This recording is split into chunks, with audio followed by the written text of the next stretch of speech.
Hello friends, welcome to ఎలి property. Friends, మన Yadadri temple లొకేషన్కి నియర్ బైగా ఉన్న కొలనపాక్ దగ్గర మనకు 100 ఎకర్స్లో డెవలప్ చేసిన ఒక గేటెడ్ రిసార్ట్ ఫార్మ్ ల్యాండ్ ప్రాజెక్ట్లో మనకు 5,000 రూపీస్ పర్ స్క్వేర్ యార్డ్ చొప్పున ఓపెన్ ప్లాట్స్ అనేటివి సేల్కి అవైలబుల్ ఉన్నాయండి.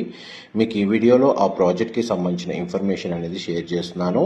ఇది టోటల్ మనకు 100 ఎకర్స్లో డెవలప్ చేసిన ప్రాజెక్ట్ అండి. ప్రజెంట్ మనకి 8th ఫేజ్కి సంబంధించిన డెవలప్మెంట్ ప్రజెంట్ వర్క్ రన్ అవుతుంది. అందులో మనకు ప్లాట్స్ అనేటివి సేల్ చేస్తున్నారు. ఎవరైతే మనకు 5 గుంటాస్ ల్యాండ్ పర్చేస్ చేసుకున్న వాళ్ళకి ఒక ఇండిపెండెంట్గా మనకు farm house cottage with pool అనేది వీళ్ళు కన్స్ట్రక్షన్ చేస్తున్నారండి. ఎవరైతే మనకు ఓన్లీ ఒక 1 గుంటా ప్లాట్ని పర్చేస్ చేసుకున్న వాళ్ళకి ఇందులో మనకు 5 years రిసార్ట్ మెంబర్షిప్ అనేది ఫ్రీగా ప్రొవైడ్ చేసి అండ్ మనకి విత్ పూల్ యాక్సెస్ అండ్ మనకి కాటేజ్ రూమ్ అనేది పర్ యానం 6 days యూజ్ చేసుకునే విధంగా వీళ్ళు ఫెసిలిటీ ప్రొవైడ్ చేస్తున్నారు. ఫర్దర్ ఇన్ఫర్మేషన్ కోసం డిస్ప్లే అవుతున్న నెంబర్కి కాల్ చేయండి. Thank you.